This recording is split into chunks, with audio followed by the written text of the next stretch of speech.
আসসালামু আলাইকুম বন্ধুরা, দেখতেই পাচ্ছেন স্বরাষ্ট্র মন্ত্রণালয়ের আওতাধীন নতুন একটি নিয়োগ বিজ্ঞপ্তি প্রকাশিত হয়েছে, যেখানে আপনারা বাংলাদেশি নাগরিক যারা আছেন, নারী পুরুষ উভয় প্রার্থী যারা এসএসসি ও এইচএসসি পাস করেছেন তারা কিন্তু এখানে আবেদন করতে পারবেন। সো আবেদন শুরু কবে শেষ কবে, কিভাবে আবেদনটি করতে হবে, আবেদন করতে আপনার কত টাকা পরীক্ষার ফি জমা দিতে হবে, সব কিছুই এই ভিডিওতে আলোচনা করব। আশা করি ধৈর্য সহকারে সম্পূর্ণ ভিডিওটা দেখবেন। আর আপনারা যারা এখনও আমাদের রায়হান কবির ইউটিউব চ্যানেলটি সাবস্ক্রাইব করেন নাই, দেখতে পাচ্ছেন এটা আমাদের ইউটিউব চ্যানেল।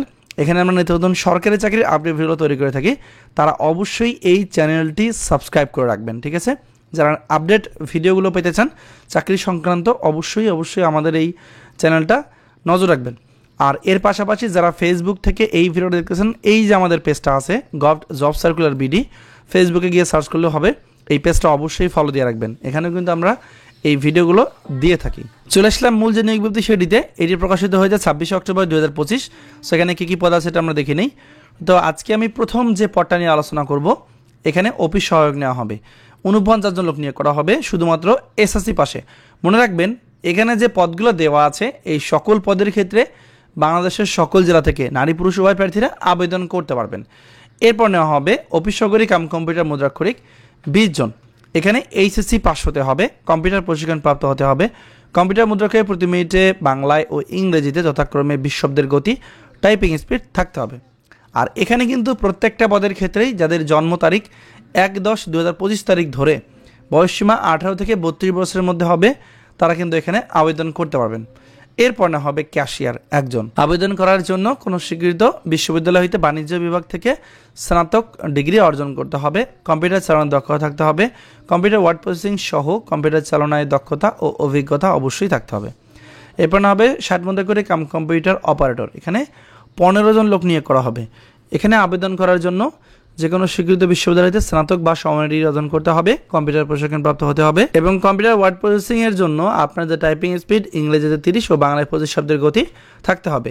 এখানে দেখতে পাচ্ছেন গ্রেড 13 ক্ষেত্রে 11,000 টাকা থেকে 26,590 টাকা এবং গ্রেড 14 ক্ষেত্রে 10,200 থেকে 24,680 টাকা এবং গ্রেড 16 ক্ষেত্রে 9,300 থেকে 22,490 টাকা এবং গ্রেড 20 এর ক্ষেত্রে 8,250 থেকে 20,010 টাকা বেতন দেওয়া হবে। এবং এছাড়াও কিন্তু এটা মূল বেতন, এছাড়াও কিন্তু বাড়ি ভাড়া, আপনার চিকিৎসা ভাতা, আপনার ধরেন অন্যান্য যে ভাতাগুলো আছে সেগুলো কিন্তু যুক্ত হয়ে আপনার বেতনটা দেওয়া হবে। সো এখানে যা লেখা আছে তাই হবে না, বেতন আরও বেশি হবে। এখন বলে দেবো আবেদন পদ্ধতি। সো অনলাইনে আবেদনপত্র পূরণ সংক্রান্ত নিয়মাবলী ও করণীয় এই যে ওয়েবসাইট দেওয়া আছে moasa.teleita.com.bd, এই ওয়েবসাইটের মাধ্যমে আবেদন ফর্ম পূরণ করতে হবে। আর আবেদন ফর্ম পূরণ শুরু হবে 3 নভেম্বর 2025 তারিখ সকাল 9টা থেকে, যা কিনা চলবে 23 নভেম্বর 2025 বিকাল 5টা পর্যন্ত। সো আবেদন করার সময় কিন্তু আপনার ছবি ও স্বাক্ষরের প্রয়োজন পড়বে। এই 300x80 পিক্সেলের স্বাক্ষর এবং 300x300 পিক্সেলের ছবি আপনি মোবাইল ফোন দিয়ে কীভাবে তৈরি করবেন সেটা নিয়ে আমার চ্যানেলে ভিডিও আছে, এই ভিডিও ডেসক্রিপশন চেক করে দেখবেন, আমি লিঙ্কটা দিয়ে দেবো, সেখানে দেখে আপনার নিজের ছবি নিজে মোবাইল ফোন দিয়ে তৈরি করতে পারবেন।